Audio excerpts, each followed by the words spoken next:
एक वक्त का किस्सा है। मोची नगर गांव में कुम्हार नाम का एक सेठ रहता था, जिसके पास एक बंजर जमीन थी जिस पर ना तो कोई फसल उग सकती थी और ना ही काश्तकारी की जा सकती थी। वो सेठ चाहता था कि किसी तरह वो जमीन बिक जाए। मुंशी, कोई ग्राहक लगा जमीन का कि नहीं लगा?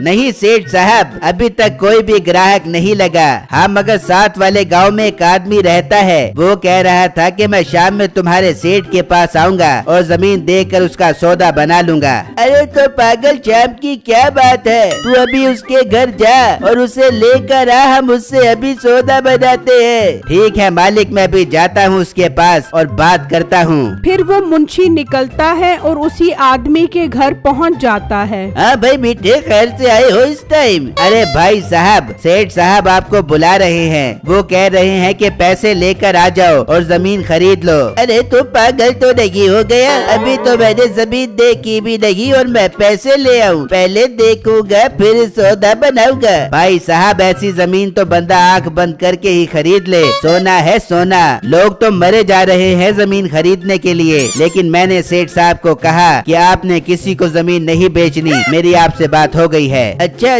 चल फिर देख लेते हैं जमीन को और सौदा भी बना लेते हैं। फिर वो दोनों चल पड़ते हैं और सेठ के पास आ जाते हैं।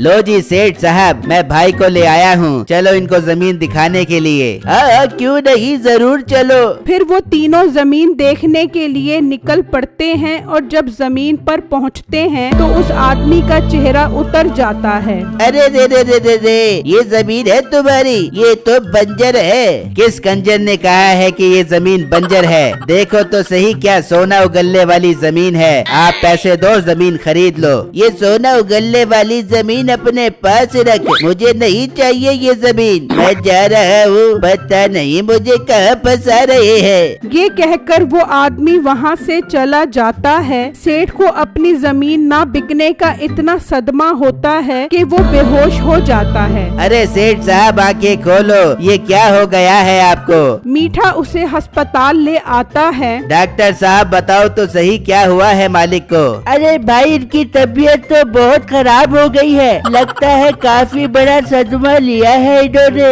अरे हाँ डॉक्टर साहब, इनकी एक जमीन है जो बिक नहीं रही, उसी का सदमा ले लिया है इन्होंने। भाई, इनका एक गुर्दा फेल हो गया है। अगर इनकी जिंदगी चाहते हो तो जल्दी से गुर्दे का बंदोबस्त करो।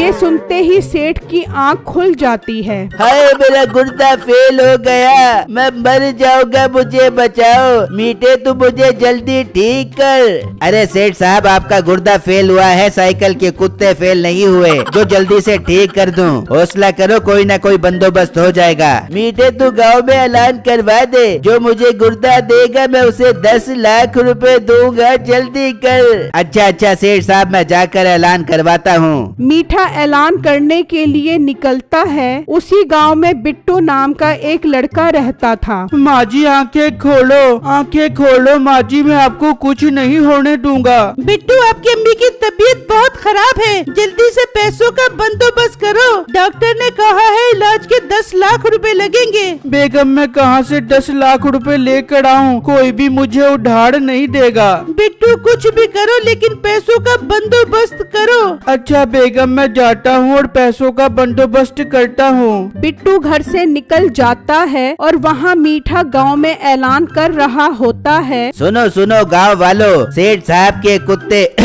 मेरा मतलब गुर्दे फेल हो गए हैं। जो कोई भी उन्हें अपना गुर्दा देगा, सेठ साहब उसे 10 लाख रुपए देंगे। अरे यार, बंदोबस्त हो गया 10 लाख रुपए का, मैं अपना गुर्दा बेच देता हूँ, मेरी माँ का इलाज हो जाएगा। है कोई जो अपना गुर्दा देना चाहता हो और 10 लाख रुपए लेना चाहता हो? भाई साहब, मैं दूंगा सेठ साहब को अपना गुर्दा। मुझे अपनी माँ के इलाज के लिए 10 लाख रुपए की बहुत जरूरत है, आप मुझे अस्पताल ले चलो। अरे वाह वाह लड़के, बहुत अच्छा सौदा किया है तुमने, चलो मेरे साथ। फिर मीठा उसे अपने साथ ले जाता है और वो अस्पताल पहुंच जाते हैं। लो सेठ साहब, बंदा आ गया है आपको गुर्दा देने, चलो अपनी टांगे सीधी करो। डॉक्टर साहब इसका गुर्दा निकाल लो और सेठ साहब के अंदर डाल दो।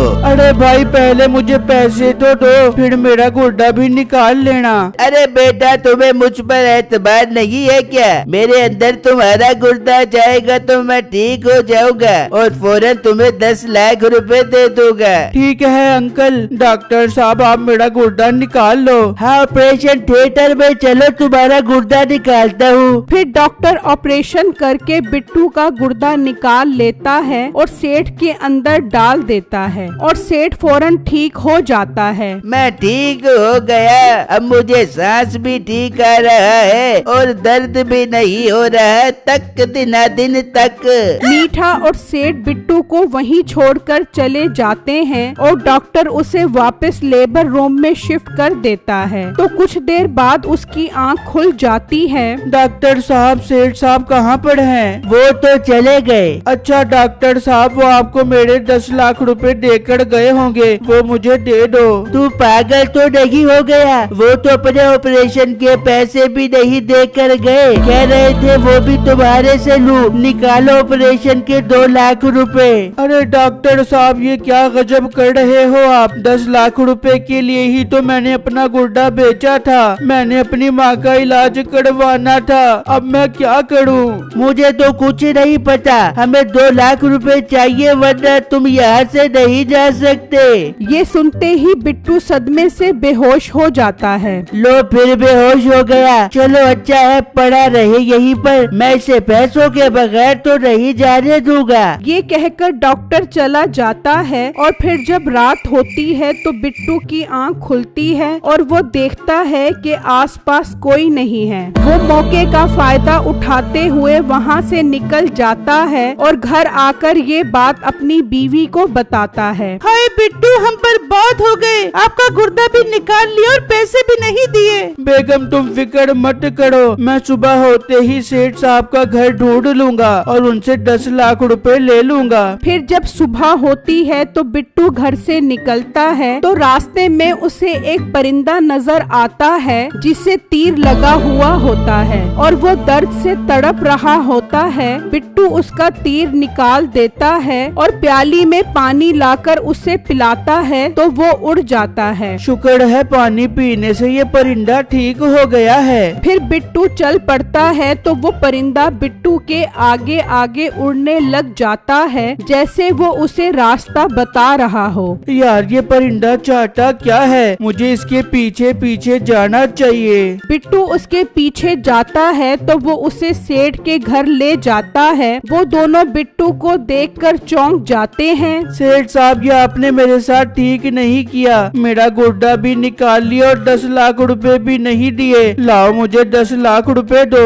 ओए तू पागल तो नहीं हो गया? मेरे पास 10 लाख रुपए कहाँ से आए? और तेरा गुर्दा चर्बी से भरा हुआ था, 1 लाख रुपए का भी वो गुर्दा नहीं था और तुम मुझसे 10 लाख रुपए मांग रहा है। सेठ साहब, मैंने अपनी माँ का इलाज करवाना है, मुझे 10 लाख रुपए की बहुत जरूरत है, मेहरबानी करके मुझे पैसे दे दो। 10 लाख तो मेरे पास नहीं है, एक काम करते हैं, मीठे से वो जमीन दे दे, वो बेचकर ये अपनी माँ का इलाज करवा लेगा। बिट्टू ये सुनकर खुश हो जाता है। सेठ साहब, आपका बहुत बहुत शुक्रिया, मैं जमीन बेचकर फौरन अपनी माँ का इलाज करवाऊंगा। अच्छा, ज्यादा इमोशनल ना हो, चल मेरे साथ, तुझे मैं जमीन दिखा देता हूँ। मीठा उसे उस जमीन पर ले आता है जिसे देखकर बिट्टू परेशान हो जाता है। भाई ये तो बंजर जमीन है, ये तो कोई भी नहीं खरीदेगा, तुम मेरे साथ ज्यादती कर रहे हो। ओ हेलो, कोई खरीदेगा या नहीं खरीदेगा ये मुझे नहीं पता, तुझे जमीन दी है 10 लाख रुपए के बदले, अब तू जो मर्जी कर। ये कहकर मीठा वहाँ से चला जाता है और बिट्टू उदास होकर वहीं बैठ जाता है कि अचानक वही परिंदा आ जाता है। तू क्या मेरे सर पर घूम रहा है? पहले मुझे सेठ ने क्या कम परेशान किया हुआ है जो तू भी मुझे परेशान कर रहा है? फिर अचानक वो परिंदा आकर उस जमीन पर बीट करता है तो वो उस जगह से सोने के अंगूर की बेल निकल आती है।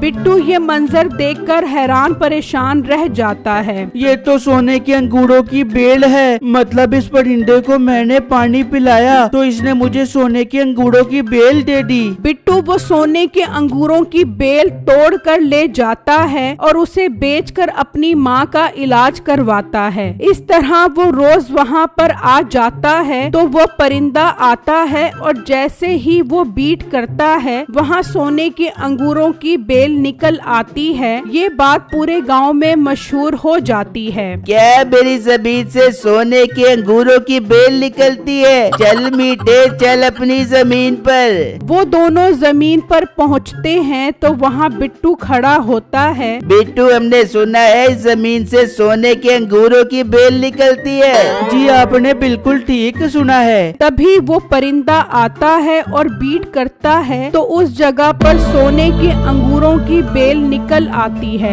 ये मंजर देखकर वो दोनों हैरान परेशान रह जाते हैं। अरे बिट्टू मेरे प्यारे बेटे, मेरी ये जमीन मुझे वापस कर दे। एक क्षण वापस करूँगा, पहले मेरा गुर्दा मुझे वापस करो। ठीक है ले ले, पर ये जमीन मेरी है। अब मैं ये सोने के अंगूर बेचकर और गुर्दा खरीद लूंगा। चलो अस्पताल चलो। वो अस्पताल आ जाते हैं। ओए तू मेरे 2 लाख रुपए दिए बगैर कहाँ भाग गया था? निकाल मेरे 2 लाख रुपए। अरे डॉक्टर साहब, आपके 2 लाख मैं दूंगा, बल्कि आपको 5 लाख रुपए दूंगा। मेरा गुर्दा निकाल कर इसके अंदर डाल दो। ठीक है, मुझे तो 5 लाख रुपए से मतलब है। चलो ऑपरेशन थिएटर में चलो। फिर डॉक्टर सेठ का गुर्दा बिट्टू के अंदर डाल देता है और बिट्टू ठीक होकर वहाँ से चला जाता है। और जब सेठ की आँख खुलती है, लाओ सेठ साहब 5 लाख रुपए दो। अरे तुम फिक्र क्यों करते हो? चलो मेरे साथ जमीन पर, वहाँ सोने के अंगूरों की बेल निकलती है, वो बेचकर तुम्हें पैसे देता हूँ। वो सब जमीन पर पहुँच जाते हैं। सेठ बहुत देर तक इंतजार करता रहता है, लेकिन सोने के अंगूरों की बेल कहाँ निकलनी थी। ये अंगूरों की बेल क्यों नहीं निकल रही? लाओ मेरे 5 लाख रुपए दो। अबे डॉक्टर, अंगूरों की बेल तो निकलने दे, फिर ही तुझे पैसे देंगे। मीठे, मुझे दाल में कुछ काला लग रहा है, तू चल उसके घर। वो सब बिट्टू के घर पहुँच जाते हैं। अरे बिट्टू बेटा, वहाँ तो अंगूरों की बेल ही नहीं निकल रही। सेठ साहब वो बेल तो हमारे घर में शिफ्ट हो गई है। ये क्या बात कर रहे हो? तभी वो परिंदा आता है और बीट करता है तो सोने के अंगूरों की बेल निकल आती है। वो सब देखकर खुश हो जाते हैं। अरे शुक्र है बेल यहाँ से निकलने लग गई है। आप क्यों खुश हो रहे हो? मैंने आपकी जमीन आपको वापस कर दी है। ये घर, ये जगह तो मेरी है। अरे बेटू, तुम ये जगह मुझे बेच दो, इसके बदले मेरा मकान तुम्हारा हुआ। बेगम सौदा बुरा नहीं है, ठीक है, आपका घर मेरा हुआ और मेरा घर और ये जगह आपकी हुई। बिट्टू वो तोड़कर अपने साथ ले जाता है और सेठ के घर पहुंच जाता है। वहाँ सेठ शाम तक खड़ा रहता है, लेकिन बेल नहीं निकलती। अरे ये मसला क्या है? बेल क्यों नहीं निकल रही? मेरे 5 लाख रुपए दो। अबे डॉक्टर, यहाँ बेल नहीं निकल रही और तुझे अपने पैसों की पड़ी है। चलो सेठ साहब, बिट्टू के पास चलो। वो सब फिर दोबारा बिट्टू के पास आते हैं। अरे बिट्टू बेटा, बहुत देर से हम इंतजार कर रहे हैं, लेकिन बेल नहीं निकल रही। अरे सेठ साहब, वो बेल यहाँ पर शिफ्ट हो गई है। अबे तेरी बेल है या कमेटी वाली माई जो एक जगह पे टिक ही नहीं रही? अरे सेठ साहब, वो अंगूरों की बेल जमीन नहीं देती, बल्कि एक परिंदा देता है। देखो वो परिंदा आ रहा है। वो परिंदा आकर बीट करता है तो वहाँ से बेल निकल आती है। अरे ये क्या गजब हो गया? बिट्टू, तुम ये परिंदा मुझे दे दो। चलो भाग जाओ यहाँ से। धोखा करके मेरा गुर्दा निकाल लिया और मुझे अपनी गंदी जमीन दे दी। कोई परिंदा नहीं है, चलो भाग जाओ यहाँ से। मेरे 5 लाख रुपए दो। अबे तू तो चुप कर। यहाँ सेठ की जमीन बिक गई है और तुझे 5 लाख रुपए की पड़ी है। सेठ साहब, जमीन भी गई और घर भी गया और अब मैं भी गया। मेरे 5 लाख रुपए तो दे दो।